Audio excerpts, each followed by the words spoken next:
Sa pong mapagpalang umaga sa ating mga kapatid sa angkawan ng Panginoon, sapagkat alam po natin na ang biyaya ng Panginoon ay ating mararanasan muli dahil sa pag-aaral ng ating salita. Sa panambang ito, ating pong inaanyahan ng bawat isa na magbukas ng kanyang talata sa 2 Korinto, Kabanata 12, simula sa talatang 7 hanggang 10. Ganito po ang sinasabi ni Apostol Pablo. Ngunit upang hindi ko ipagyabang ang kamangha-manghang pahayag ng Diyos sa akin, ako'y binigyan ng isang kapansanan sa katawan na nagsisilbing sugo ni Satanas upang may pahirapan ako at nang sa gayon hindi ako maging palalo. 3 beses kong idinalangin sa Panginoon na alisin ito. Ngunit ganito ang kanyang sagot. Ang pagpapala ko ay sapat sa lahat ng pangangailangan mo. Lalong nahayag ang aking kapangyarihan kung ikaw ay mahina. Kaya't buong galak kong ipinagmamalagi ang aking mga kahinaan upang lalo kong madama ang kapangyarihan ni Kristo. Dahil kay Kristo, walang halaga sa akin kung ako may mahina, utiyain, pahirapan, usigin at magtiis, sapagkat kung kailan ako lalong mahina, saka naman ako magiging malakas. Tayo manalangin. Panginoon, ang iyong pagpapala ang minsan pang aming dalangin para sa iyong bayan, para sa iyong kawan, sapagkat alam po namin kami ang iyong tupa na lubos sa iyong nagtitiwala, lubos sa iyong umaasa, at ikaw ang aming punong pastol na siyang pinagmumulan ng lahat ng aming pangailangan.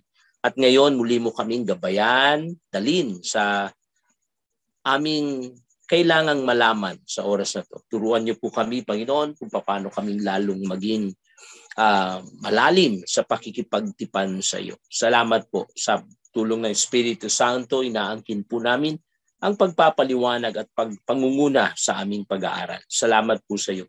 Ito po ang aming panalangin sa dakilang pangalan ng aming Panginoong Yesus. Amen. Dito sa Korinto, makita natin ang isang iglesia na punong-puno ng kapintasan, isang iglesia na napakaraming problema. Kaya kadalasan ang pagko-correct dito ni Pablo madalas is sarcastic, parang pangungutya, or may mga pagkakataon na ginagamit siyang halimbawa para ipakita yung katotohanan na hindi nila maintindihan sa paraang patalinghaga o mababaw na pamaraan at sa praktikal na aspeto upang malaman nila na ang Diyos ay merong sariling sistema na simula nung tanggapin mo siya, ipinapasok kanya sa kanyang sistema.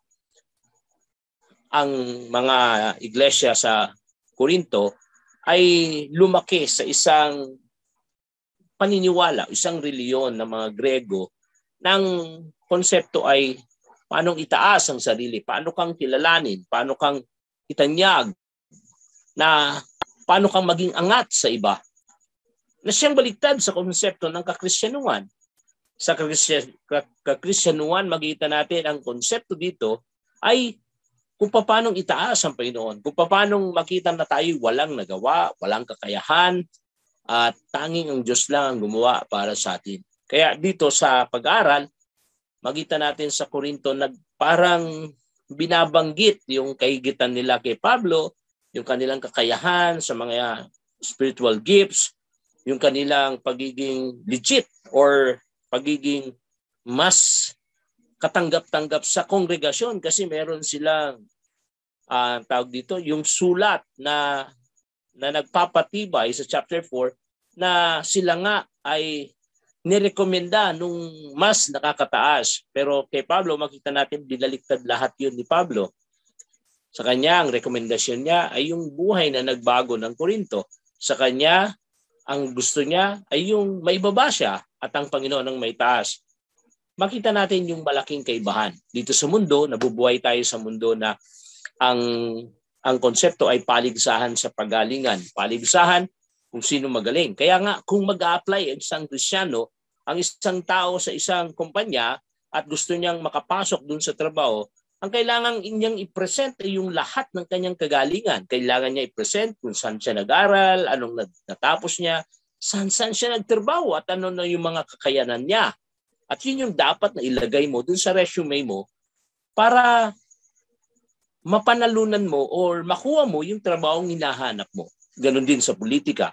Iisa-isahin ka mula sa iyong pagsasalita, sa pananaw, mga past experience. Lahat yun, didetalye. Tapos yung iyon namang mga supporter, iaangat yung mga kahanga-hanga mong bagay na ang nangyayari, tinataas ka at binababa naman ng iba para ikay manalo. Yan ang mundo na ginagalawa natin.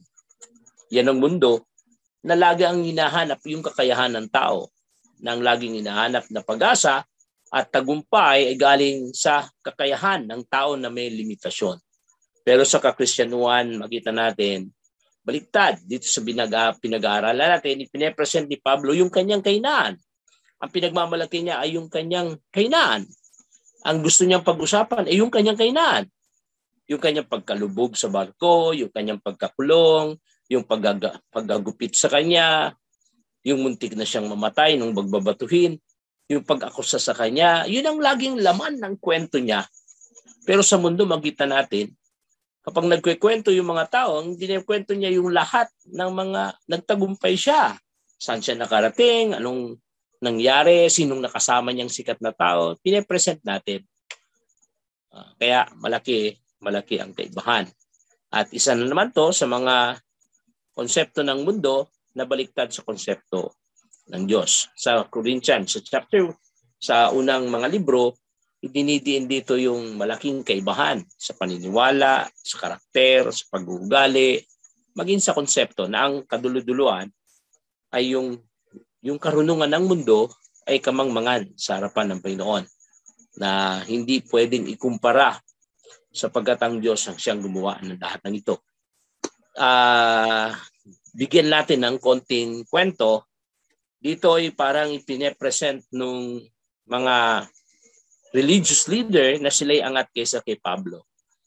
Saglit na pinatulan sila ni Pablo. Kaya doon sa chapter 12 nitong ating minasa, pagbabasahin natin yung verse 1, may pinakita siya na parang ultimatum.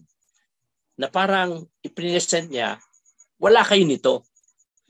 Ito yung meron ako. Nakarating ako sa ikatlong langit. Sabi niya doon sa una, hindi ko alam kung ito'y pangitain o ito'y totoong nangyari. Dinala siya sa ikatlong langit. Kaya lang tingnan niyo yung termino niya. Meron akong kilalang lalaki. Hindi niya sinabi na siya. Pero pag tiningnan niyo yung kanyang pangungusap, malinaw na siya ang tinutukoy niya. Na parang sinabi niya, kung pagmamalaki lang, kung kakayanan lang, kung yung mga bagay na ginagawa natin, kasi pine-present nila yung speaking tongues nila, yung kapangyarihan nila magpagaling. Kaya natalakay dito yung mga gifts na ginagamit para ipagyabang. Pero dito, pinakita ni Pablo, ako yung merong pwedeng ipagmalaki sa inyo. Ako yung merong pwedeng itaas sa inyo patungkol sa mga pinagmamalaki nyo. Pero lahat ng to, itinuturing kong parang basura. Sabi niya sa Philippians, ganun din. Lahat ng to, hindi ito ang gusto kong i-present. Ang gusto kong ipakita ay ang kadakilaan ng Panginoon. Kaya lang, paano mong maipapakita yung kadakilaan ng Panginoon? Para mapakita mo yung kadakilaan ng Panginoon, kailangan mo ipakita yung iyong kahinaan. At ito yung buod ng ating pag-aaral. Na maitataas mo lang ang Panginoon kapag naibaba natin ang ating sarili. Kaya, ang title ng ating pag-aaral ay yung kahinaang nagpapatagumpay sa Kristiyano.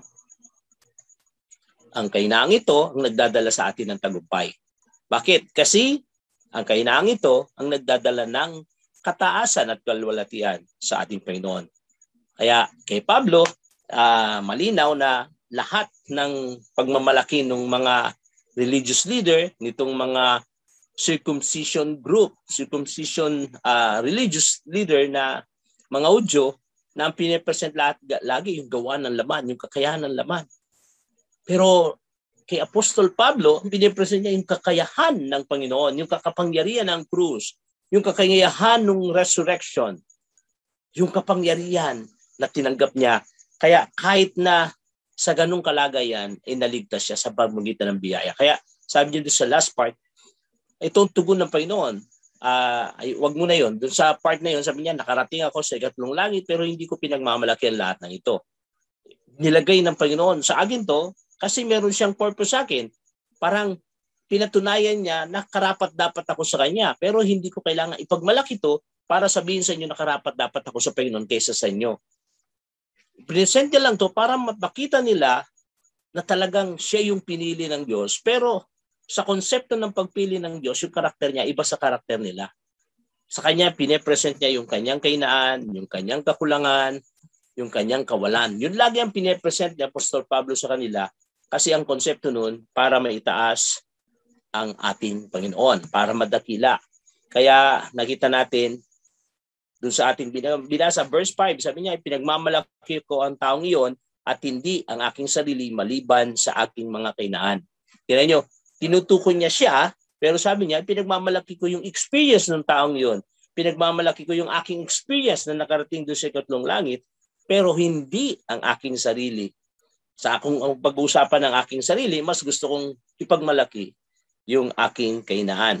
Sabi niya, verse 6, at kung ako'y magmalaki man, hindi ako lalabas na hangal sapagkat totoo ang sasabihin ko, ngunit hindi ko ito gagawin. Totoo yung kanyang experience, kaya kung magmamalaki siya, talagang karapat-dapat lang. Pero sabi niya, hindi ko ito gagawin. Sapagkat ayaw kong mag-isip ang sino man nangigit tungkol sa akin kaysa kanyang nakita o narinig sa akin. Ngunit kung hindi ko ipagyayabang ang kamangmangang pahayag ng Diyos, ang kahangahangang gawa ng Diyos sa akin, ako'y bibigyan niya ng isang kapansanan. Ito maganda. Upang wag niyang ipagyabang yun, meron siyang na-experience na isang sakit na tinatawag niyang tinik sa laman. Maraming nagsasabi sa Bible scholar na itong tinatawag niyang tinik sa laman nagiging dahilan para siya bumagsak. Maaring kayabangan, maaring isang kahinaan na lagi siyang bumabagsak or nagiging cause na magkasala siya. Kaya sabi niya sa Romans chapter 7, yung kasalanan malapit sa kanya. Kung ako may nagkakasala, hindi na ako nakagawa nito kundi yung kasalanang nananahan sa akin. Kaya sabi nung iba, ito yung isang uri ng kasalanan na nagagawa niya. Maraming maragsabi ito'y pagyayabang. Pero may nagsabi din ito'y uri ng sakit. Maaring sa tiyan o kaya dun sa kanyang kalagayan. Pero ano man ito, kung ito may karamdaman, kung ito man ay kasalanan, itinawag niya to na kahinaan. Ito'y tinik sa laman na sugo ni Satanas. Bakit? Kasi ito'y nagiging dahilan upang maramdaman niyang mahina siya. Ito'y nagiging dahilan upang maramdaman niya na kailangan niya ang Diyos. Kaya sabi niya dito, ito yung kinatutuwa niya kapag nararamdaman niya yung kahinaan ito, 3 beses niyang pinag-pray para mawala. Pero ang sugon ng Panginoon doon sa kanyang prayer, ang aking biyaya ay sapat sa iyong mga pangailangan. Na parang sinabi ng Panginoon, Pablo, ginawa ko lahat para ikaw ay masiyahan. Kaya hindi inalis ng Panginoon yung tinik sa laman kasi ang purpose niya ay lalo mong dakilain ang pangalan niya. Na parang huwag tayong umasa. Kaya makikita natin sa ating pag-aaral yung 3 mahalagang bagay na naidudulot ng ganitong proseso. Anong naipakinabang natin na ang pine-present natin ay yung ating kahinaan at hindi yung ating kagalingan. Alam niyo, sa harapan ng Panginoon, baliktad. Sa mundo, pag magaling ka, hangaan ka ng tao, lalapitan ka ng tao. Pero sa Panginoon, pag masyado kang magaling, pine-present mo yung galing mo, asa mo hindi ka magiging karapat dapat sa Panginoon. Nagbigay ako ng ilang eksena. Yung lalaki, sabi niya, Panginoon, susunod ako sa iyo. Pagkatapos, sabi niya, diniscourage siya ng Panginoon. Sabi niya, ang mga asong lobo, ang mga oso ay may lungga, may bahay. Pero ang anak ng tao ay wala. Pero mamaya yung isa, sabi niya, sumunod ka sa akin. Pero sabi niya, Panginoon, marami pa akong gawin. Kaya mong ilibing ng patay ang kanyang kapwa-patay. Makita natin, kinuha niya yung isa nagpipresent at tinanggihan niya. Simple lang ang ibig sabihin nun, yung isa nagpe-present kasi alam niya karapat dapat siya. Yung isa, merong attitude ng paglilingkod sa loob pero sa tingin niya hindi siya karapat dapat. At marami pang eksena na makikita tayo sa pagtanggap sa Panginoon. Kailangan makita mo na mahina ka, kulang ka, tapos lalapit ka sa Panginoon.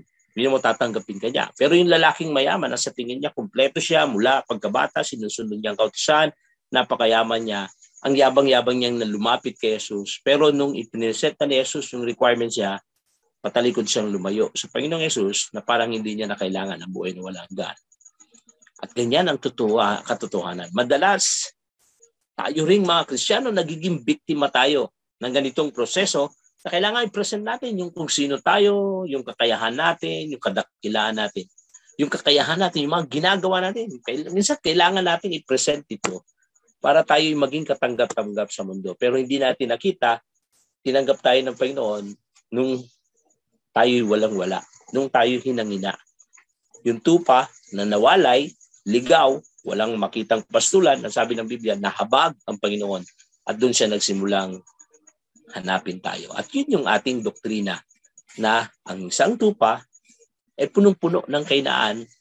Habang pine-present natin ang punong-punong kahinaan ng isang tupa, naiyayag natin ang isang pastol, dakilang pastol na punong-puno ng kapangyarihan, kakayahan, at kadakilaang walang hanggan. At yun po. Kaya ang una nating makikitang pakinabang ay kapag lagi nating nakikita at alam natin na malinaw na tayo may kahinaan, ang unang dadalhin tayo nito ay magiging mapanalanginin tayo. Yan po ang unang mangyari. Itutulak tayo upang maging mapanalanginin. Tutulak tayo sa konsepto upang lalo tayong lumuhod sa Panginoon.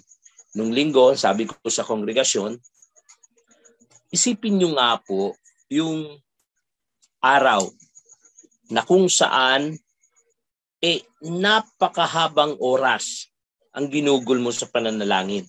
Kung i-grade natin yung buong buhay natin at ililista natin lahat ng araw, i-recall natin yung araw na punong-puno ng pananalangin, araw na halos wala kang ginawa kundi manalangin. So tuwing maalala mo yung sitwasyon, mananalangin ka. Meron pong ganung araw. May ganung pagkakataon na naranasan natin. At yun yung pagkakataon na meron tayong problema, mabigat na hinaharap na problema.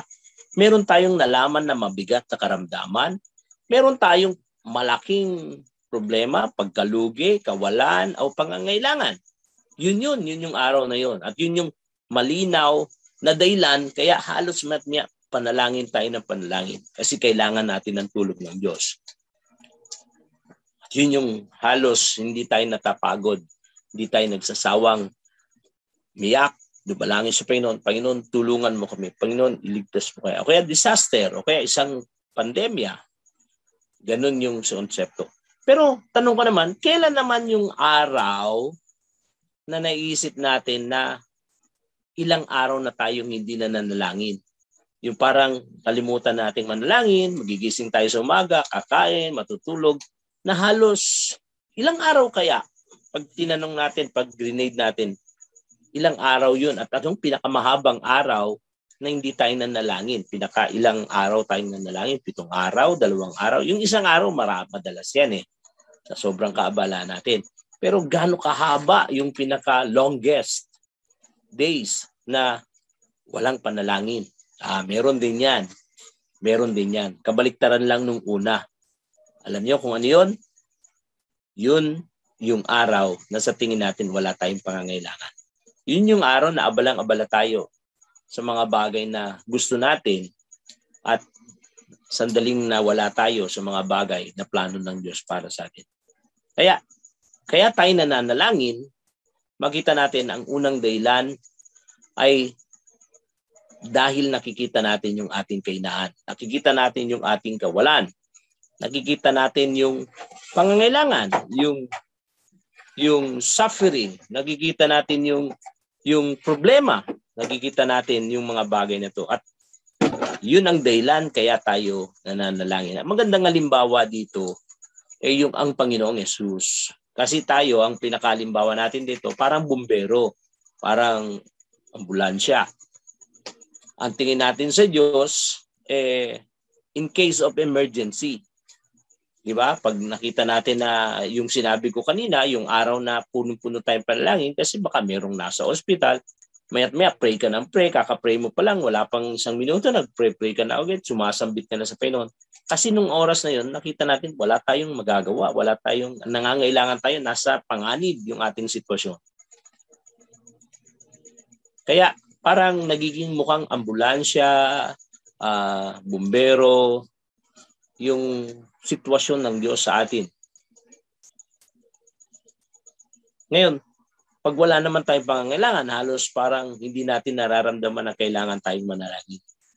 Nararamdaman natin. Ang makita natin ng Panginoong Yesus nung bumaba sa lupa, sabi ng Biblia, nagpakababa siya. Sabi niya rin sa Korinto na pinili niya yung ating kalagayan upang tayo na may kainaan ay magkaroon ng kalakasan sapagkat nakipagpalit siya. Siya na may nawalang hanggan, siya na Diyos, bumaba at pumasok sa katawang mahina. Ito yung kagandahan Nung isinilang ang Panginoong Yesus dito sa mundo, pinili niya na ipanganak siya sa isang mahirap na tahanan. Ba't hindi plinano ng Diyos nang isisilang niya ang anak ba't hindi sa palasyo siya isinilang? Bakit dun sa sabsaban? Bakit kay Maria at kay Jose na mahihirap na pamilya? Ba't hindi na lang dun sa mga pamilya ng mga saserdote na mayayaman nung panahon na yun? Mas pinili ng Diyos na mabuhay na may kainaan. Mas pinili ni Jesus na ipanganak sa isang pamilya na punong-puno ng kainaan. Katunayan, mas maaga ngang namatay si Jose. Mas lalong nagkaroon ng pangangailangan yung pamilya na kanyang nasasakupan. Pero yun ang naging dahilan para lalo siyang tumatag, lumakas, maging matibay upang dun sa kanyang misyon na iligtas tayo ay nagawa niya. Ayun yung kagandahan sa Panginoong Yesus. Kaya nung kasama niya yung mga alagad, dun pa lang sa kanilang pagsasama, sa umpisa pa lang ng kanyang pagpili, ang unang ni-request ng mga alagad, Panginoon, turuan mo kaming manalangin. Hindi nila ni-request na, Panginoon, bigyan mo kami ng kapangyarihan magpagaling. Panginoon, bigyan mo kami ng kakayahan na ganito. Pero makita agad natin, ang una nilang hiningi ay turuan mo kaming manalangin. Bakit? Nakita nila kay Jesus yung buhay, yung katagumpayan ng isang taong mapanalanginin. Mula pa lang sa pagising niya sa umaga, minsan kailangan niyang bumukod para lang manalangin. Kahit ang dami ng ministry niya, kailangan niyang umiwalay para lang manalangin. Pero kung tutusin, si Jesus ay nasa kakayahan ng pagka-Diyos, 100% God and 100% man. Pero bakit pa siya nananalangin? Kasi nandun siya sa katawan, na kung saan katawan na galing sa tao na may kainaan, may kakulangan. Bagamat pwede niyang makita yung kanyang kapangyarihan, yung kanyang pagiging Diyos, ang nakikita niya yung katawang may kainaan. At yun yung dahilan kaya hindi tumitigil sa pananalangin ng ating Panginoong Yesus. Kaya napagtagumpayan yung misyon dito sa mundo. Tayo rin, mga kapatid, ay nandito sa gantong kalagayan. Ang katotohanan, kaya minsan tinatamad tayo manalangin kasi malinaw na malinaw sa atin na kaya nating mabuhay at hindi natin kailangan Diyos. Ayun ang mensahe ng isang umaga, nagigising tayo na walang panalangin, hindi man lang bubuka yung ating bibig at hingin ng tulong sa Panginoon. Ang isang mensahe nun ay parang natin sinasabi, Panginoon, kaya ko ang maghapong ito. Kahit wag mo akong tulungan. Kaya nakakatakot na babangon ka na hindi ka bibigkas sa Panginoon na mahingi ng tulong para gabayan sa lahat ng ating gagawin. Nawa, makita natin lagi yung ating kainaan. Kagaya ni Apostol Pablo, pinepresent niya yung kanyang kainaan. Bakit? Nadadakila ang Diyos. Naalala ko tuloy nung si Juan ay unang nagbautismo, napakarami niyang naging disipulo nung panahon na yun. At nung dumating si Jesus, ito'y binautismoan niya at maraming nakarinig na si Jesus ay dinadakila ni Juan. Kaya unti-unti ang naglipatan kay Jesus yung mga disipulo niya. At nagbabautismo si Jesus at mas marami nang nababautismoan si Jesus kaysa kay Juan, na kung tutusin, mga alagad niya naman ang nagbabautismo. Kaya nagselos yung mga tauhan ni Juan. Sabi niya, Panginoon, yung taong yung binautismohan ay mas marami nang nababautismohan kaysa sa'yo. Anong sagot ni Juan? Dapat siyang may taas, ako ay dapat may baba. Tingnan niyo yung sagot ni Juan. Ang goal niya, kaya siya naroon para itaas si Jesus at siya para ibaba. At magagawa niya lang na itaas si Jesus kapag siya ay nagpakababa. At yun yung konsepto na pinag-aaralan natin ngayon. Kaya kapag ganun yung konsepto, lalo tayong ilalapit sa Diyos. Lalo tayong pipiliting manalangin kasi nakikita natin yung ating kahinaan. At halos lahat ng lingkod ng Diyos naging ganyan. Si Daniel, kahit ma-impluwensya si Daniel, pero malinaw sa kanya yung propesiya ni Jeremiah na ibabalik ng Diyos ang Israel dun sa dating kalagayan. Basta't pumayag lang siyang magpasakop. Pero darating ang panahon, i-restore ng Diyos ang Israel. Pero sa panahon ni Daniel, nakita niya ang iba't ibang hari na parang walang pag-asa. Kaya nakikita niya yung pagiging idolatry, pagiging boastful, magiging mayabang, makasarili ng iba't ibang hari na pinaglingkuran niya. Kaya makita natin, hindi siya tumitigil sa panalangin kasi naniniwala siya na ang Diyos pa rin ang magbibigay ng kakayahan sa kabila ng kanyang nakikitang kawalan. At dahil nakikita niya yung kawalan, lalo siyang nagiging pursigido sa pananalangin. Kasi nakikita niya na ang Diyos lang makatutugod sa kanya. At nawa, ito yung ating mangyari sa atin, mga kapatid, na maintindihan natin na kailangan natin ng Diyos araw-araw, minuto sa ating pananalangin, kayang ibigay ng Diyos yung ating pangangailangan, lalo na pag makita niya na tayo ay nakikita ang ating kahinaan at ang pag-asa natin walang iba kundi siya. Pangalawang bagay, hindi niya lang pinapalalim yung ating pananalangin. Ang ginagawa pa nung nakikita natin yung ating kahinaan ay yung lalo tayong nagtitiwala sa Kanya. Lalo tayong umaasa sa Kanya. Yung mga kulto sa panahon ni Pablo, kampante sila sa sarili nila. Yung kanilang confidence, nandun sa kanilang ginagawa, dun sa kanilang titulo, dun sa kanilang posisyon. Pero si Pablo, yung confidence niya nasa Panginoon. Lahat ng bagay sa buhay niya na pwede siyang itaas, pwede siyang dakilain. Sabi niya, tinuturing ko itong basura. Sabi niya sa chapter 3 ng Philippians, maging din dito sa chapter 12 ng 2 Corinthians, dinidi niya na lahat ng ito ay kawalan, kalugihan. Kasi ang pinakamataas sa akin, walang iba kundi ang aking Panginoong Yesus. Siya ang aking pinaka-treasure. Kaya nakikita niya yung kanyang kahinaan. Nakikita niya yung kanyang kaliitan kasi nakikita niya yung kadakilaan ng Panginoong Yesus. Maging yung mga inaabot ng maraming tao na narating niya, na dinidesign ng tao na marating niya, nakita niya nung time na yon ay basura nung itinapat niya sa Panginoong Yesus. Kaya sabi niya, ang pinipilit ko ay maabot na makamit ang aking Panginoon. Ang gandang halimbawa rin dito si David. Si Haring David, mula pagkabata namuhay siya sa pagtitiwala sa Diyos. Katunayan, hindi kasing taas yung experience niya sa experience ng kanyang mga kapatid. Hindi kasing taas yung kanyang exposure sa hari. Pero yung kanyang relasyon sa Diyos at yung pagkakilala niya sa Diyos na kanyang pinaglilingkuran ay kakaiba sa kakayahan at pagkaalam ng kanyang mga kapatid. Kaya nung minsan nakita niya si Goliath, nakita niya ito'y nanggugulo, ito'y naghahamon, hindi siya matanggap na itong Goliath na to ay binabastos yung kanyang Panginoon.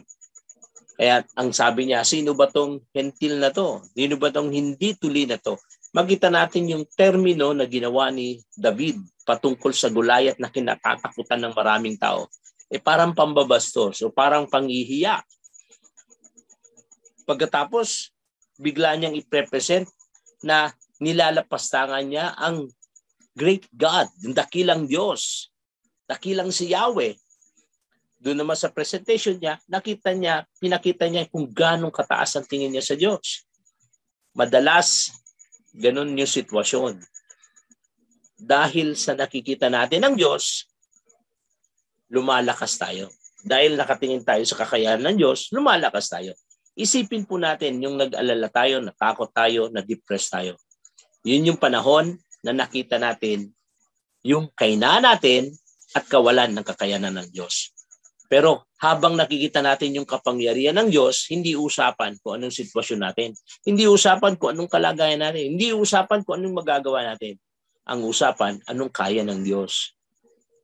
Kaya kay Pablo, makita natin kahit inaalipos na siya, kahit paratangan siya, kahit ipakulong siya, wala siyang pakialam doon. Ang mahalaga sa kanya ay yung kadakilaan ng Panginoon. Sabi niya, ito yung pinaka-goal ko. Ito lang yung pinaka-nais ko. Maitaas siya. Madakila siya. Kaya si Goliath, makita natin, sabi ni David dun, yung Diyos na nagligtas sa akin sa mga leon at sa oso, ang siya ring Diyos na maggagawa upang mapatay ko itong Pilisteyong ito. At doon makita natin, sobrang laki ng tiwala ni Apostol Pablo ni David nung time na yon sa Panginoon, kaya madali sa kanya yung magtiwala sa Diyos. Pero pag ang nakatingin tayo, kagaya ng mga alagad, ay mga sundalo nun, nakatingin tayo sa ating kakayanan, sa ating kalagayan, makita natin yung limitasyon. Darating panahon, makikita natin yung kakulangan, yung limitasyon. Nakita nila yung laki ni Goliath nakita nila yung kanilang limitasyon. Pero kahit gaano kalaki ang problema, pag nakikita natin ang Diyos, nakatuon tayo sa Diyos, lalo lang tayo nagtitiwala sa Kanya at nakikita natin napakaliit pala ng pinoproblema natin. Meron din tayong mga spiritual Goliath, mga kapatid. Sino itong mga spiritual Goliath natin? Ito yung mga problema na dumarating sa atin na tumatabon sa atin at biglang nasasabi natin na hindi natin kayang mabuhay. Ito yung mga bagay na umalipin sa atin at nakikita natin yung ating kahinaan at nadidepress tayo. Okay lang na makita natin yung kahinaan natin kung itutulak tayo na makita ang kapangyarihan ng ating Diyos. Sa Micah chapter 7 verse 7, sabi dito, mag-aaway yung mga nanay sa kanyang anak na babae, na lalaki, magkakaroon ng problema, civil war. Pero ano sabi dito ni Micah? Para sa akin, mas gugustuhin ko yung magantay at magtiwala sa Diyos. Ganun din ang sabi ni David, na kung may earthquake man, dun sa kantang Still, binanggit niya yun. Sabi niya, magkaroon man, gumuho man, mag-tidal wave man. Pero para sa kanya, antayin niya ang gagawin ng Diyos. Mananahimik ako at antayin ko yung gagawin ng Diyos.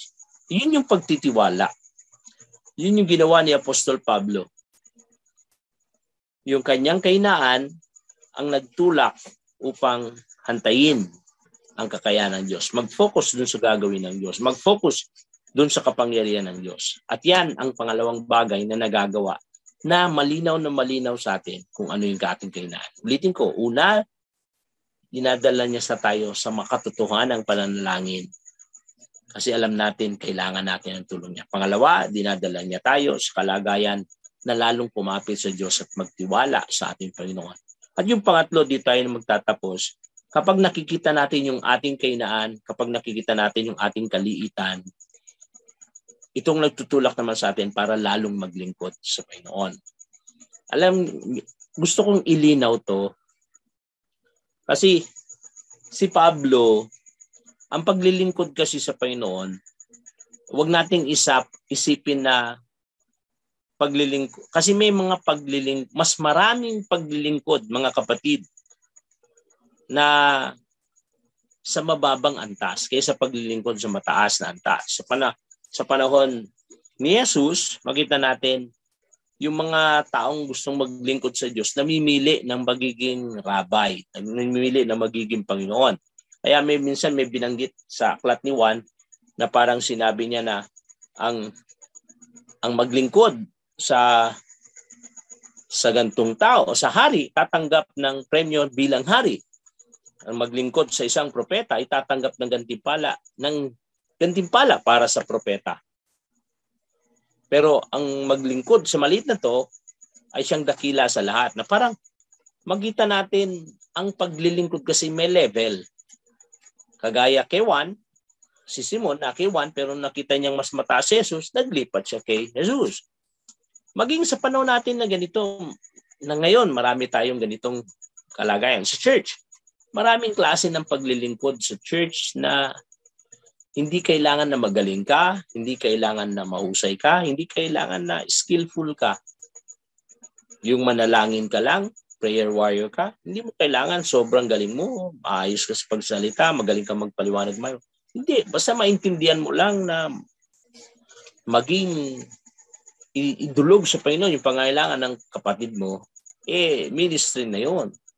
Pero bibihira ang may gusto noon. Yung taga-punas ng silya, taga-ayos ng church, maintenance na para ingatan yung church, yung building, para dun sa mga church na siyang pupunta ron. Bibihira yung may gusto noon. Kadalasan makita natin sa mga ministry yung magaling magsalita, magaling manalangin, tumugtog, magpaawit. Yun yung gusto ng tao. Bakit? Minsan kasi akala natin paglilingkod nandun lang. Pero makita natin maraming paglilingkod na itutulak ka habang nakikita mong mahina ka. Halimbawa, yung pastor ng isang mega church, biglang in-invite ng isang outreach na maliit na church. Sa tingin mo pupunta yon? Sa tingin mo maglilingkod siya? Kung dun nga sa mga mega church, kailangan libre ang gastusan mo yung eroplano niya kasi bawal mong pasakayin sa bus yan. Kailangan irenta mo yan ang hotel. Pag i-invite mo yan, kailangan ang schedule mo dyan mahabang panahon. Pag minsan may mga ganong proseso, isipin mo, kailangan love gift mo dyan, ganito kalaki. Pag ganun ang proseso, mahirap kang invite. Nakakatakot kang invite. Kaya mas kokonti yung magagawa mong paglilingkod kasi nakikita mo yung sarili mong sobrang dakila. Hindi ka nagagamitin ng Panginoon.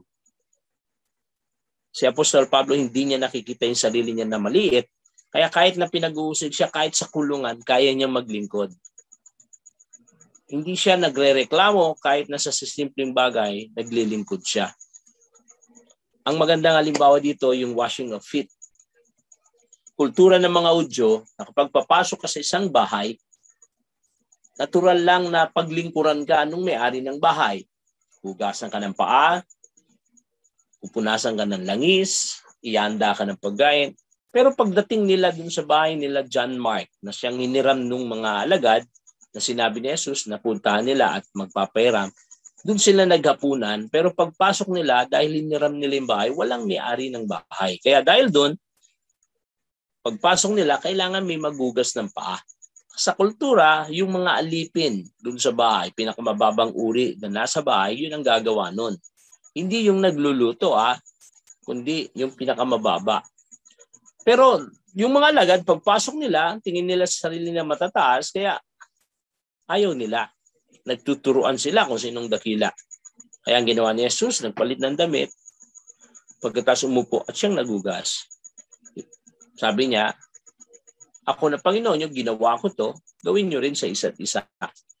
Mahirap gawin ang ganung paglilingkod pag ang tingin mo sa sarili mo mas mataas kaysa sa Kanya.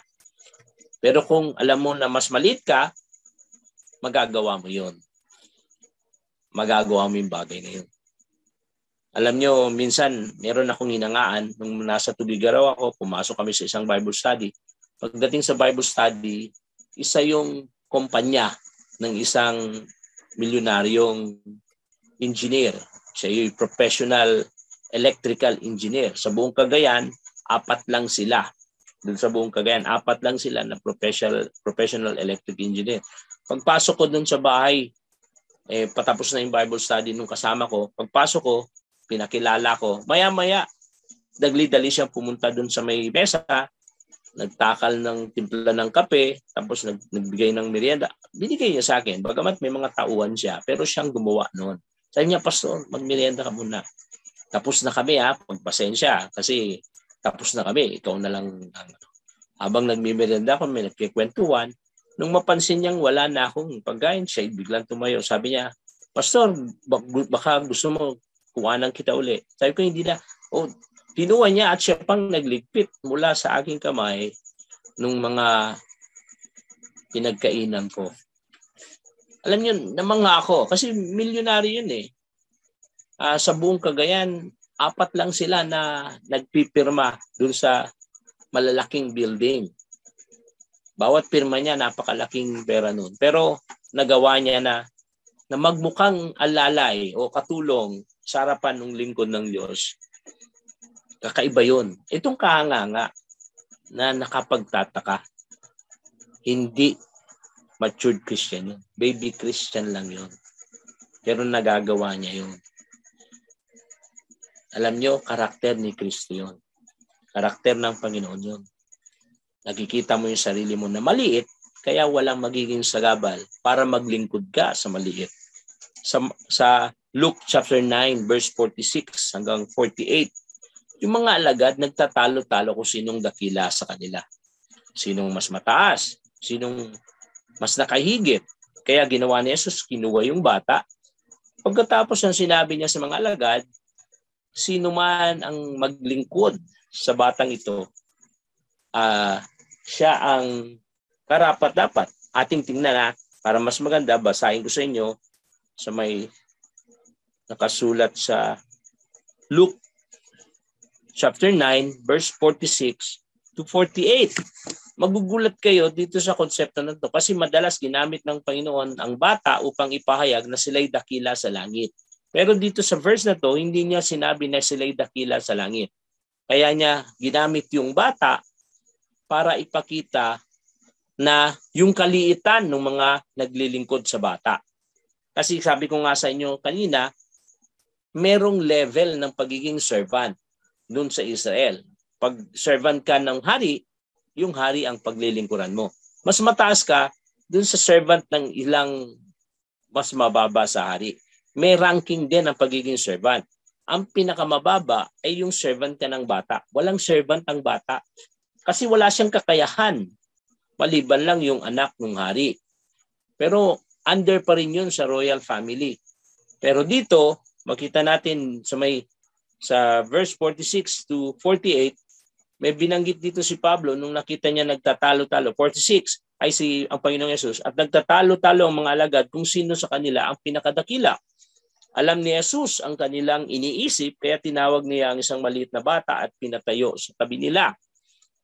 Pagkatapos at sinabi niya sa kanila, ang sino mang tumatanggap sa batang ito alang-alang sa akin at tumatanggap sa akin. At ang sino mang tumatanggap sa akin ay tumatanggap sa pagsugo sa akin. Ang mapagpakumbaba sa inyong lahat ang siyang magiging pinakadakila. Ang paglilingkod sa isang bata nung panahon na yon ay isang palatandaan na ikaw ay mababa. Kasi ba't mo paglilingkuran yung bata na walang rank, walang kakayahan? Katunayan, ang matatanda ang nag-uutos sa bata. Pero yung nagawa mong paglingkuran, yung walang kakayahan na maging Panginoon, ibig sabihin pumapayag ka na mas maliit yung tingin mo sa sarili mo. At yun ang dahilan kaya natin nagagawa ang napakaraming paglilingkod. Hindi natin nakikita yung ating kadakilaan, nakikita natin ang kadakilaan. Tandaan po natin parang siso yan. Hindi pwedeng makita natin na dakila tayo at dakila rin ng ating Diyos.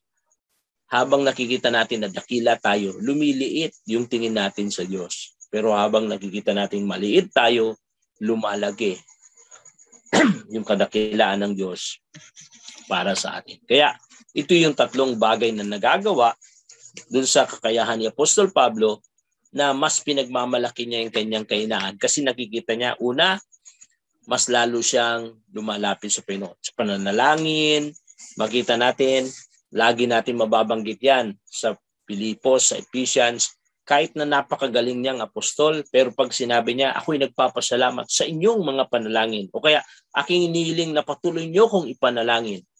Napakalaga sa kanya ang panalangin kasi nakikita niya yung kanyang kahinaan, bagamat nilinaw na ng Panginoon yung kanyang mararating. Pangalawa, makita natin yung kanyang pagtitiwala sa Panginoon na lalong lumalaki yung tiwala niya sa Panginoon kaysa sa mga sitwasyon na kanyang nararanasan. At yung panguli, lalo lang siyang na itutulak sa pagsisilbi sa tao. At tayo rin, Yun din ang dahilan kung bakit natin pinapahayag ang mensaheng ito, kasi gusto ng Panginoon gamitin tayo. Magagamit niya lang tayo pag nakita natin yung ating kahinaan. Dahil doon, tutulak tayo ng Panginoon para lalong maglingkod sa Kanya. Kaya sabi niya, ang biyaya ko'y sapat para sa iyo. Yun yung malinaw. Tayo naglilingkod sa Panginoon, ang biyaya ng Panginoon ay sapat sa lahat ng ating pangailangan. Walang araw na hindi sapat ang biyaya ng Diyos. Pangalawa, sabi niya, sa oras ng iyong kahinaan, mas lalong nagiging maltaas ang ating Panginoon. Nakikita natin yung kanyang kadakilaan. Kaya ang pagiging mahina ay hindi may tuturing na kalubihan. Ang pagiging mahina ay isang hagdanan para sa kalwalatian ng Panginoon. Hagdanan para sa pagtitiwala sa Panginoon. Hagdanan para sa panalangin ng taimtim sa Panginoon. Hagdanan para sa paglilingkod sa mga taong nakapaligid sa atin. Nawa, mga kapatid, huwag tayong tumulad sa mundo na laging ang habol natin ay pinupuri tayo. Ang habol natin, dinadakila tayo. Ang habol natin ay kilalanin tayo. Bagkus, mas piliin natin na sa lahat ng buhay natin, kahit makitang maliit tayo, pero naitataas naman ang ating Panginoon. Nadadakila yung ating punong pastor. Naitataas ang punong pastor. Alam niyo po, napakamapalad na ating kawan kasi tayo lang yung merong katuruan na saktong-sakto sa mensaheng ito. Ang tupa, ipinepresent ng tupa yung lahat ng ating kahinaan. Ang tupa, ang pinaka-mangmang sa lahat ng hayop, pinaka-walang alam, pinaka-incapable, pinaka-walang panlaban, walang katalinuhan. Pero habang pinepresent yung kanyang kahinaan, makita natin merong dakilang pastor na punong-puno ng kakayahan, punong-puno ng pag-ibig. Maging buhay niya, inihandog niya sa tupa na may kakulangan. Sa tupa na may kahinaan, inihandog niya ang kanyang buhay para sa mga bagay na yun. At yun yung konsepto ng ating pag-aaral. Hindi ko goal na itaas ang aking sarili. Pinaka-goal ko sa buhay, itaas ang aking dakilang pastor. Itaas yung kaygitan ng aking Panginoon. At dahil doon, makita natin, pag naitaas ang Panginoon sa buhay mo, itataas ng Panginoon yung buhay mo. Hindi natin trabaho na itaas ang ating sarili. Trabaho yan ng Diyos. Ang trabaho natin, itaas ang ating Panginoon. Kaya pag ginawa nating trabaho na itaas yung ating sarili, hindi magagawa ng Panginoon yung kanyang trabaho. Mas mabagal ang proseso at baka hindi pa tayo magtagumpay. Mga kapatid, nawa ang mensaheng ito ay maging pagpapala sa atin at maging paalaala sa atin na meron tayong dakilang pastor na dapat laging nasa. Tayo'y manalangin. Panginoon, salamat po sa iyo. Sa iyo po namin dinadalangin na patuloy mo kaming pagkalooban ng kakayahan, na patuloy na isuko sa iyo ang aming kahinaan. Aminin sa iyo, Panginoon, na hindi kami mabubuhay sa ganang amin malibang kasama ka namin. Panginoon, muli mo kaming bantayan, patubayan, upang sa kabila ng aming kahinaan makita namin ang iyong dakilang kalakasan. Tulungan mo kami, gabayan mo kami, patnubayan mo kami, hayaan mo lagi naming maramdaman na kailangan ka namin sa aming buhay, sa aming pananalangin, palalimin mo kami, Panginoon, sa aming paglilingkod, patuloy mo kaming tulungan, yung aming pagtitiwala sa iyo, patuloy mo kaming palalimin. Salamat po. Sa iyo po namin dinadalangin ang pagpapala para sa iyong bayan, sa iyong kawan. Kaya mo patuloy mo kaming basbasan ng iyong biyaya at ng iyong kawan. Salamat po. Ito pong aming panalangin sa dakilang pangalan ng aming Panginoon Jesus. Amen.